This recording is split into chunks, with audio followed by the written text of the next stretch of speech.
Hello students, welcome back with my another video. My name is Amir and I'm from A1 Coaching. तो students last video में हम nature and objectives of business start कर चुके थे। इसके already 2 part आ चुके हैं जो कि मैंने कवर किए हुए हैं, जिसमें हम लोगों ने इसकी मीनिंग देखी, कैरेक्टरिस्टिक्स देखी और साथ ही साथ नेसेसिटीज वगैरह देखी थी कि आखिर बिजनेस क्यों इंपॉर्टेंट है। यहाँ तक हम लोगों ने पढ़ लिया था और उम्मीद करता हूँ कि आप लोगों को यहाँ तक अच्छे समझ में आ गया था। तो आज थर्ड पार्ट है और इसके बाद एक पार्ट और आएगा जिसमें आपका चैप्टर कंप्लीट हो जाएगा। ठीक है, तो आज जो बहुत ही मेजर और बहुत ही इंपॉर्टेंट पार्ट हम कवर करने जा रहे हैं जिसका नाम है ऑब्जेक्टिव्स ऑफ बिजनेस। क्या है? Objectives of business. बहुत ही इंपॉर्टेंट टॉपिक है, इसमें से क्वेश्चन आपका हाफ ईयरली के एग्जाम में आएगा ही आएगा। तो अच्छे से समझना, कोई डाउट होगा तो कमेंट सेक्शन में इंस्टाग्राम पे कांटेक्ट करके मुझसे पूछ लेना। ठीक है, तो ऑब्जेक्टिव्स ऑफ बिजनेस। ऑब्जेक्टिव्स का मतलब क्या होता है? मकसद, एम। तो बिजनेस करने का क्या ऑब्जेक्टिव है, क्या एम है, हम लोग क्यों बिजनेस करते हैं। तो इसमें 4 पॉइंट ऑफ व्यू से दे रखा है कि बिजनेस के क्या क्या ऑब्जेक्टिव है।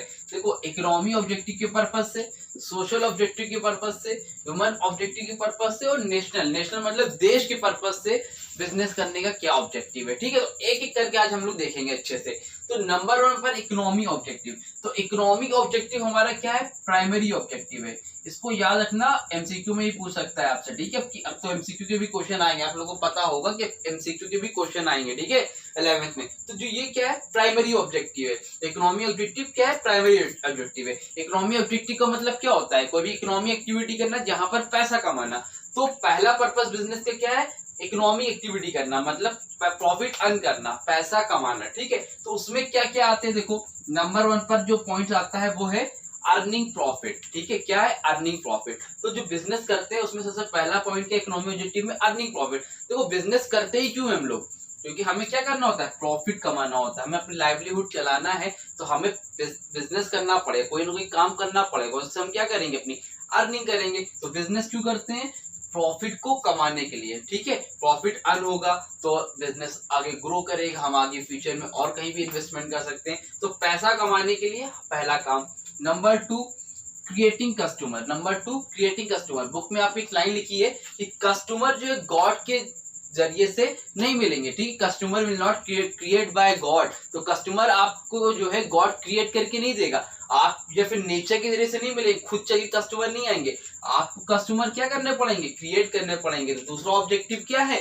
दूसरा ऑब्जेक्टिव ये कस्टमर को क्रिएट करना, कि कस्टमर आए, आपकी सामान को खरीदे। तो कैसे आपके प्रोडक्ट को खरीदेगा? तब खरीदेगा जब आप उसकी वांट्स को सेटिस्फाई करेंगे। कस्टमर की वांट्स को आप सेटिस्फाई करेंगे तो कस्टमर क्या करेंगे? आपकी दुकान पे आएंगे, और जब आपकी शॉप पे आएंगे, आपके बिजनेस में आएंगे, कहीं भी आएंगे, जो भी आपका बिजनेस है, तो वहां पर कस्टमर क्या होंगे? क्रिएट करेंगे। कस्टमर को बनाना, उनकी वांट्स को सेटिस्फाई करना, ये हो गया।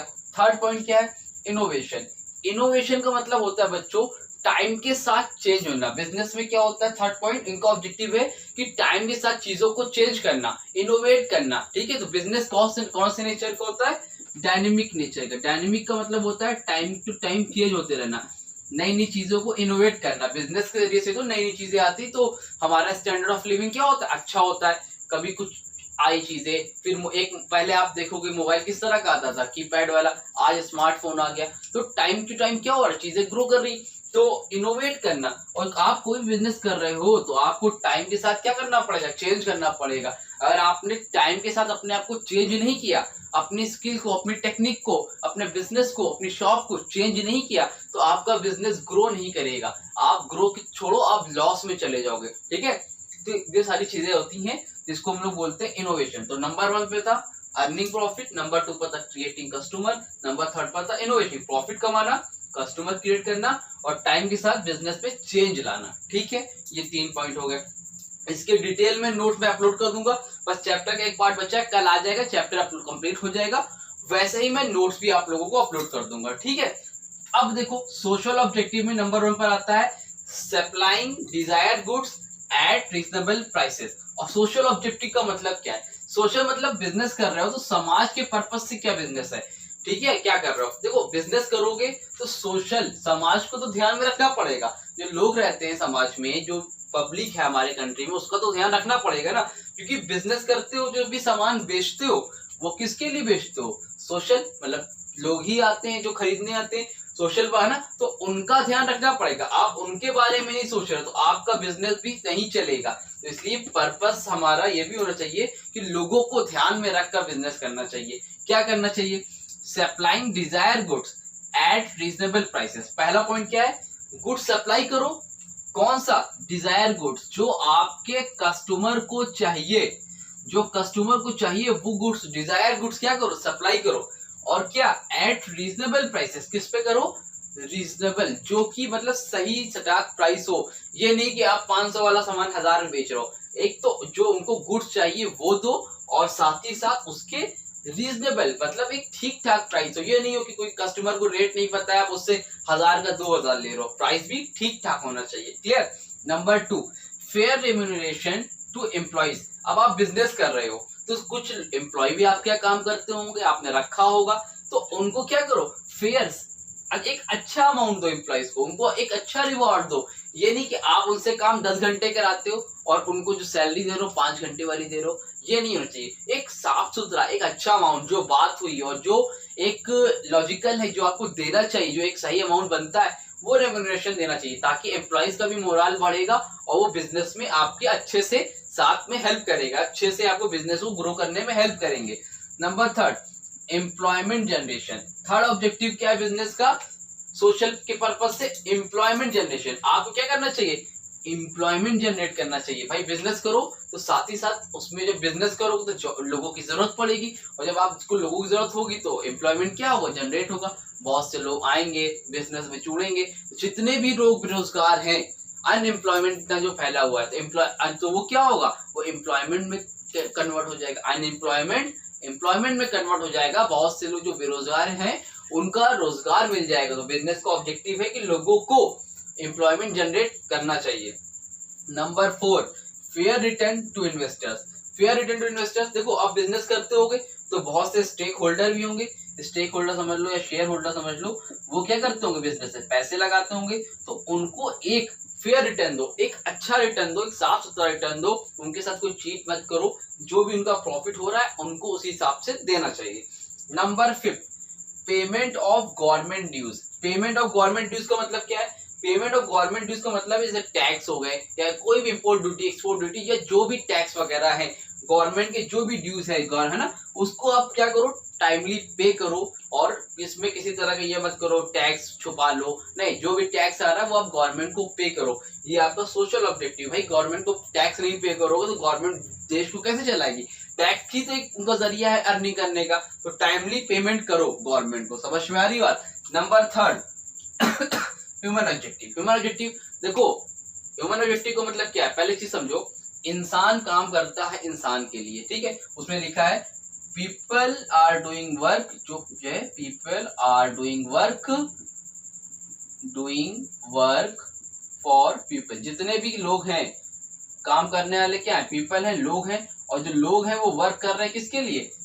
पीपल के लिए। लोग, एक इंसान दूसरे इंसान के लिए काम कर रहा है। तो समझ में देखो कैसे कर रहा है। देखो एक इंसान क्या करता है? सामान बनाता है, सामान बेचता है, बिजनेस करता है। तो दूसरे आदमी क्या करता है? सामान खरीदता है। दोनों की तो वांट सेटिस्फाई हो रही है। तो ह्यूमन ऑब्जेक्टिव, तो जो इंसान काम करते हैं उनके पर्पस से क्या सोचना चाहिए? Number 1, labour welfare. Labour welfare, जो भी इंसान जॉब कर रहे हैं, जो भी ह्यूमन हमारी कंपनी में, हमारे बिजनेस में जॉब कर रहे हैं एज अ बिजनेस, है ना, तो उनको जॉब सेटिस्फेक्शन देना चाहिए। क्या देना चाहिए इनको? जॉब सेटिस्फेक्शन देना चाहिए कि हाँ आप परमानेंट हो, आपकी जॉब है।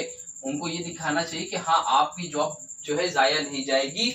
और साथ ही साथ मतलब उनको एक तरह से अच्छा फील कराना चाहिए, उनका वेलफेयर करना चाहिए। जिस तरह से कर सको उस तरह से उनका वेलफेयर करना चाहिए। Number 2, developing human resources.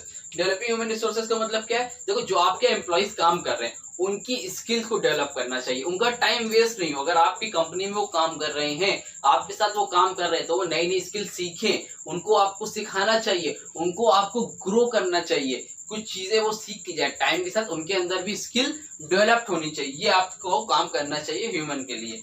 Number 3, participative management. Participative management का मतलब है कि आप अगर कोई मीटिंग वगैरह है या कोई भी इंपॉर्टेंट डिसीजन लेना है बिजनेस में, तो उनको भी पार्टिसिपेट करवाना चाहिए मैनेजमेंट में, उनको भी मौका देना चाहिए, उनको भी वोटिंग राइट्स देना चाहिए, उनसे भी आपको क्या करना चाहिए, एडवाइस लेना चाहिए। क्यों? क्योंकि आपका जो भी बिजनेस है वो आपके एम्प्लॉय से ही तो चलता है, तो उनको पार्टिसिपेट करना चाहिए। ये ऑब्जेक्टिव है ह्यूमन के पर्पज से। और लास्ट है labour management cooperation. Labour management cooperation का मतलब है कि आपके जो भी एम्प्लॉय कर रहे हैं उनसे आपको अच्छे से बात करनी चाहिए, एक हेल्दी रिलेशन बना के रखना चाहिए, ताकि बिजनेस में एक पीस बने, शांति का माहौल बना रहे। तो ये आपके 4 पॉइंट थे ह्यूमन ऑब्जेक्टिव के। क्लियर हो रहा है? कोई डाउट तो नहीं है? कोई डाउट होगा तो कमेंट सेक्शन में इंस्टाग्राम पे कांटेक्ट कर लेना। Number 4 national objective. ठीक है, तो तबियत ठीक नहीं थी इसलिए वीडियो नहीं आ पा रही थी, इसलिए थोड़ा टाइम लग गया। इकोनॉमिक्स के लिए बच्चे परेशान होंगे, बट कल से आना स्टार्ट हो जाएगी। एक्चुअली मेरी तबियत ठीक नहीं थी, तो इसलिए वीडियो 3-4 दिन से रेगुलर नहीं आ पा रही थी। ठीक है, बट आप लोग टेंशन मत लो, हाफ ईयरली से पहले सारे जितने भी चैप्टर्स आपके आ रहे हैं वो कंप्लीट हो जाएंगे। अकाउंट्स हम लोग ऑलरेडी 5वें चैप्टर में पहुंच चुके हैं। ठीक है, नंबर 1 तो optimum utilisation of resources. Number 1 पर क्या है? Optimum utilisation of resources. जो भी रिसोर्सेज हैं, है ना, रिसोर्सेस हैं, उनको क्या करा जाए, प्रॉपर तरीके से यूज करना चाहिए। नेशन, देश के पर्पज से हमारा बिजनेस का ऑब्जेक्टिव बनता है। पहला तो बनता है भाई हमारे पास जो रिसोर्सेस हैं वो क्या है, स्कार्स है। स्कार्स मतलब क्या है, लिमिटेड रिसोर्सेस है। कैसे हैं?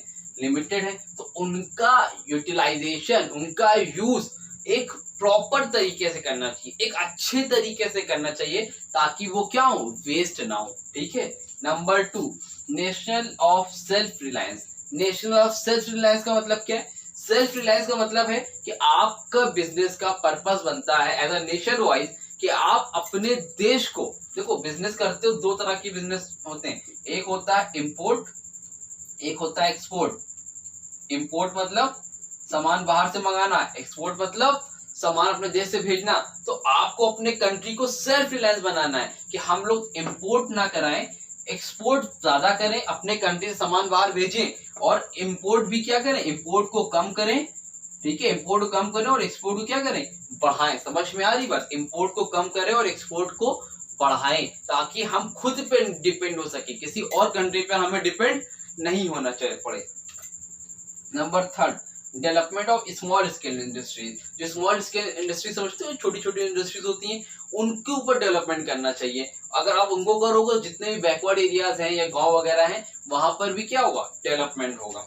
Number 4 development of backward areas. Backward area समझते हो, जैसे हमारे देश में देख लो, इतने स्टेट हैं, मुंबई है, महाराष्ट्र है, महाराष्ट्र है, ठीक है, आपके मध्य प्रदेश है, कश्मीर दूसरे में आ गया, दिल्ली को देख लो, है ना, इतने बड़े बड़े, गुजरात है ना। तो ये सब कंट्री क्या है, आपके जो स्टेट है वो क्या है, डेवलप है। लेकिन अब पिछड़े हुए में देख लो, क्या है, यूपी है, बिहार है, असम है, ये सब क्यों है, तो ये बैकवर्ड एरियाज में आते हैं। क्यों? क्योंकि यहाँ पर इतनी इकोनॉमी एक्टिविटी नहीं होती है। तो नेशनल के पर्पज से जो है, हमें क्या करना चाहिए, यहाँ पर भी अपने बिजनेस सेटअप करना चाहिए, इसको भी क्या करना चाहिए, और आगे की तरफ ले जाना चाहिए। ये पर्पस बनता है हमारा बिजनेस का। ठीक, और लास्ट क्या है, कंट्रोल ओवर पॉल्यूशन। देखो बिजनेस करते हो तो यार पॉल्यूशन फैलाओगे ही, फैक्ट्री वगैरह लगाओगे, खूब पॉल्यूशन फैलेगा, तो उस पर कंट्रोल रखना चाहिए। ठीक है, देश के पर्पज से हमारे देश में इतना पॉल्यूशन नहीं फैलना चाहिए। ठीक है, लोग बीमार नहीं होने चाहिए, ये सारी चीजें हैं। तो ये 4 ऑब्जेक्टिव थे, इकोनॉमिक, सोशल, ह्यूमन, नेशनल। अगर लॉन्ग में क्वेश्चन बने तो सबके 2-2 पॉइंट लिख देना, शॉर्ट में बने तो 2-2 पूछेगा ही, तो इस हिसाब से कर लेना। और एमसीक्यू में बनेगा तो उम्मीद करता हूँ कॉन्सेप्ट अच्छे से समझ में आ गया होगा, एक एक चीज क्लियर हो गई होगी। किसी को कोई डाउट है तो कमेंट सेक्शन में कमेंट करें, इंस्टाग्राम पे कांटेक्ट करें, मैं तुरंत रिप्लाई करूंगा जैसे ही टाइम मिलेगा। और उसके अलावा एक पार्ट बचा है, कल आएगा और ये चैप्टर आपको कंप्लीट हो जाएगा। बाकी अकाउंट्स और इकोनॉमिक्स के लिए आप लोग परेशान मत हो, अब रेगुलर वीडियो आएगी। तबियत मेरी ठीक है, थोड़ी सी खांसी वगैरह आ रही है, बट ठीक हूँ, वीडियो आएगी। ठीक है, परेशान मत हो। और वीडियो अच्छी लगी तो वीडियो लाइक करो, चैनल को सब्सक्राइब करो, और अपने फ्रेंड्स को भी शेयर कर दो, ताकि वो भी अच्छे से पढ़ाई कर सके। चलो मिलेंगे अपनी न्यू वीडियो में, तब तक के लिए थैंक यू सो मच।